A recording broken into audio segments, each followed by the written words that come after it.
ఇది Prajagalam candle media news Telugu.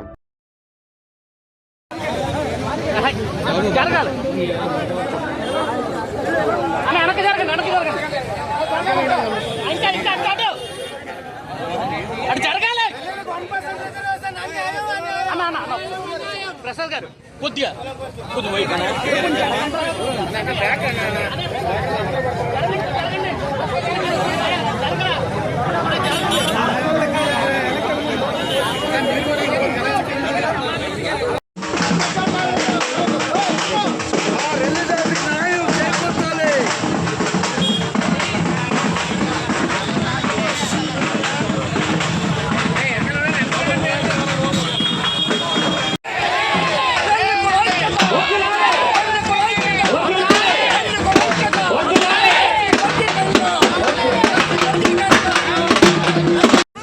పాదయాత్ర నిర్వహిస్తున్నాము.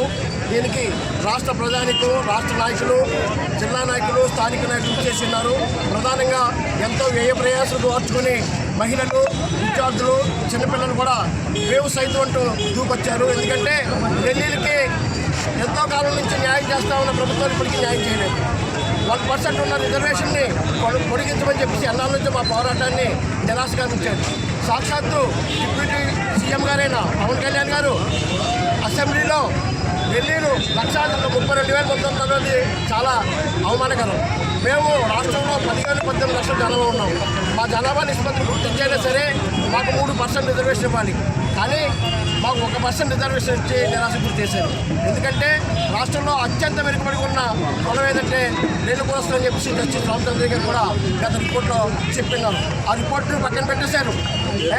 ఇది ఓట్ బ్యాంక్ రాజకీయాలుగా మారిపోయింది.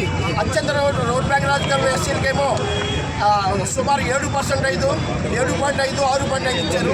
పిఠాపురంలో మాకు కానీ నెల్లి కోసం మాత్రం 1% ఇచ్చి గుర్తించారు. ఇంకా పైగా పేదపడ సంఘాలు చేర్చి మనకి రూపాయలు పాలొచ్చని దుస్థితిలో ఉన్నామంటే మా పోరాటం ఇంకా కొనసాగిస్తాం. ఇది నాంది మాత్రమే, ఆరంభం మాత్రమే, మా పునాది మాత్రమే ఇది. కానీ చివరికి అసెంబ్లీలో మేము ముట్టడించైనా సరే మా హక్కులు మేము కాపాడుకుంటాం. మా న్యాయమైన పోరాటాలు మేము చేస్తాం. ఎందుకంటే ఢిల్లీలో రాష్ట్రంలో 15-18 లక్షల జనాభా ఉన్నారు. ఉన్నప్పటికీ కూడా వాళ్ళు వెనుకబడదాన్ని గుర్తించమని జస్టిస్ రామచంద్ర గారు అన్నారు. కానీ చేయలేదు. ఎందుకంటే ఇదంతా ఓట్ల రాజకీయాలు జరుగుతున్నాయి. ఈ ఓట్ల రాజకీయాలు జరుగుతాయంటే మా ఢిల్లీలో ఊరు బలంగా చేరి ఈ పునాదులు పటిష్ట పోరాటం చేస్తామని